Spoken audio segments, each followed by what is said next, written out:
Good morning, Toby Johnson. I'm Nick Kramer, and it's first period on February 21st, 2017. That means it's time for First Things First on TJTV. I'm Kayla Sue. The Franklin Community Library reopens today, 58 days after the flooding occurred from a broken spigot during winter break. The flooding was discovered on December 26th, and significant damage was done to the library's community room and children's reading area. Not only did the damage to the library facilities have to be repaired, but each of the 87,000 books in the library had to be checked for damage. Thankfully, the textbook area was not affected and textbook distribution occurred as usual. I'm sure our community members and the students at Franklin High School and Toby Johnson Middle School are happy to get their library back. Thanks to reporter Vincent Cow for the library footage. Virtual reality is a cool, new way to experience the world in 360 degrees. Mrs. Zoo's class has been experimenting with Google Cardboard as a way to bring VR into the yearbook. Reporters Hannah Vecchione and Faith Provost have the story. I feel like I could touch. Students are experiencing something a little different. It's called Google Cardboard, a VR headset that you put your phone into and experience the world in 360-degree virtual reality.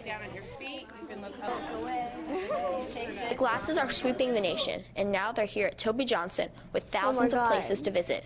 The cool part is when you put your phone inside the lenses and it lines up with where your eyes are, now you can see like this virtual reality experience.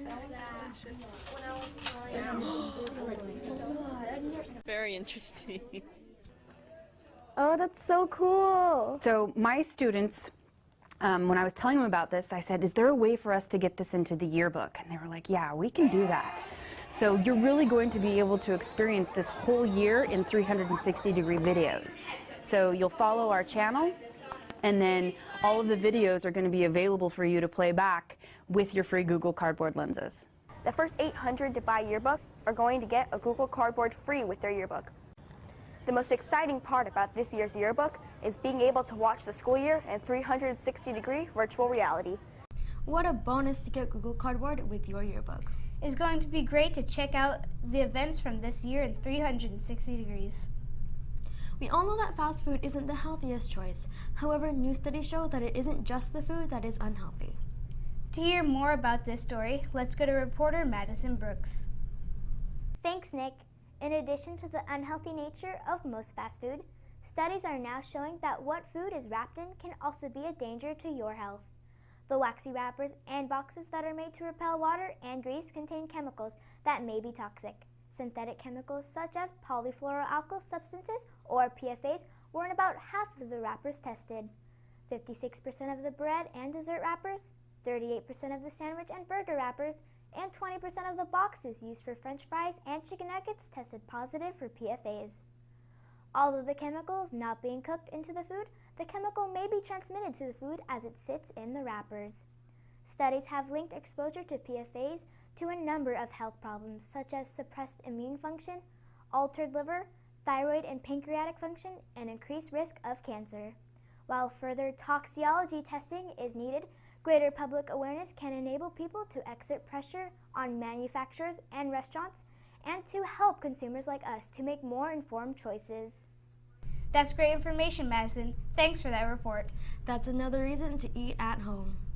On the way to school, most of the students from Franklin High School and Toby Johnson Middle School crossed the street at the busiest intersection of Franklin High Road and Whitelock Parkway. In addition to the thousands of students that cross that intersection every day, there is someone out there with a mission to keep students safe. Some people may think crossing the road is easy, but for Doris Wallace, it's big business. 80-year-old Doris Wallace has been a school crossing guard for Toby and Franklin for 11 years. They want me to tell you a funny story? I have none, except I'm 80 years old.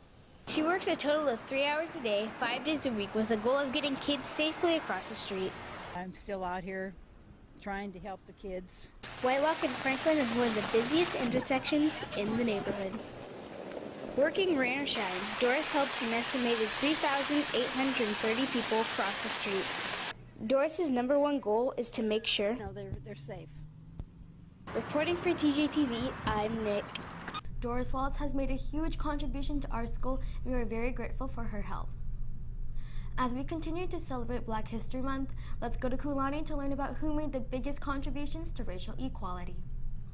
As we continue the celebration of Black History Month, today we're going to focus on the major players of the civil rights movement that, without question, have changed our lives. These leaders include Martin Luther King Jr., a minister and social activist who led the civil rights movement in the United States from the mid-1950s until his death by assassination in 1968. He was best known for his "I Have a Dream" speech, which talked about blacks having the same rights as whites. He died fighting for this cause and will always be remembered as one of the most important civil rights leaders ever born.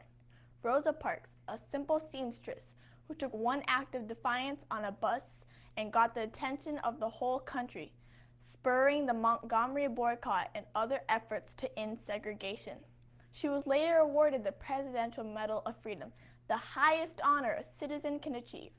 And Frederick Douglass, an abolitionist and eminent human rights leader in the anti-slavery movement, and he was the first African-American citizen to hold a high U.S. government rank. Together, these iconic figures changed the course of history and America for the better. Thanks, Kulani. Our lives are completely different because of their contributions. Ever since the presidential election, fake news has been big news. Let's go to Emily Cho to learn more about fake news versus real news. Today, fake news stories are becoming big news because of the large number of sources that are deliberately leading people to believe things that are false. It is important for all people to be able to tell the difference between real and fake news stories. So here are a few tips on how to tell the difference between real and fake news stories. First, pay attention to the domain and URL of a website. Trusted news sites end with .com, but others may contain fake news when it ends with .co or other endings. Next, check out the About Us section where you can find out about the organization's leaders and who is behind the information on the website. Quotes in the story or lack of them can also give you a clue about the news reporting. If there are quotes, look at who said them and ask yourself, are they a reliable source with a title? If there are no quotes, it may imply that your story is the reporter's opinion rather than based on fact. Check it out. Oftentimes, the comments about the story on social media can give you a clue about the truth of the story, and if no other news sources are reporting the story, it may be suspicious. Try a reverse image search on images included in the story. If the image on the site is appearing on many stories about different topics, there is a good chance that the image is being used to mislead you into believing fake news. A little investigation and common sense should help you be able to tell the difference between real news and the fake stuff.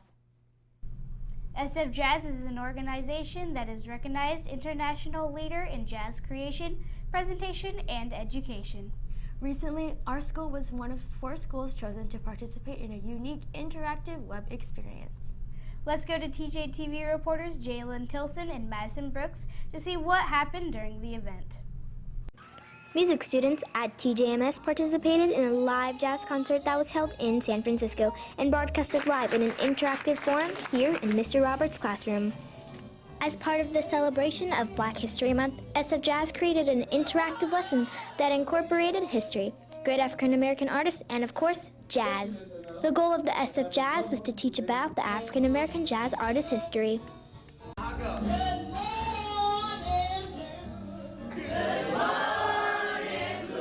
So I was excited because I'm seeing a connection between history and music being made. Like, there's a lot of history behind jazz, and jazz is like just a great genre of music. Toby Johnson was one of the 4 schools that was invited to participate in this interactive experience. Screens, cameras, and microphones were set up at each of the 4 schools that brought the concert into their band rooms. The setup was pretty high-tech. The program that's being used today is called UltraGrid. It's like Skype or like Google Hangouts where you can do video conferencing. It just opens up the walls of the classroom or a school. In this conference, we wanted to bring high quality audio since this is a presentation about jazz that's coming from the SFJAZZ. All this technology allowed our students to have a really unique experience. I learned about a lot of new jazz idols and people that I've never heard before. new stuff about artists that I didn't know about and what their music is like. Jazz is America's gift to the world. And SFJAZZ gave the gift of jazz to Toby Johnson. Thanks, Jalen and Madison. What an amazing experience to have come to our school. Well, that's it for today's show. We hope you've enjoyed this episode of First Things First on TJTV. I'm Nick, Club Pictures Art Today. And I'm Kayla. Make it a great day.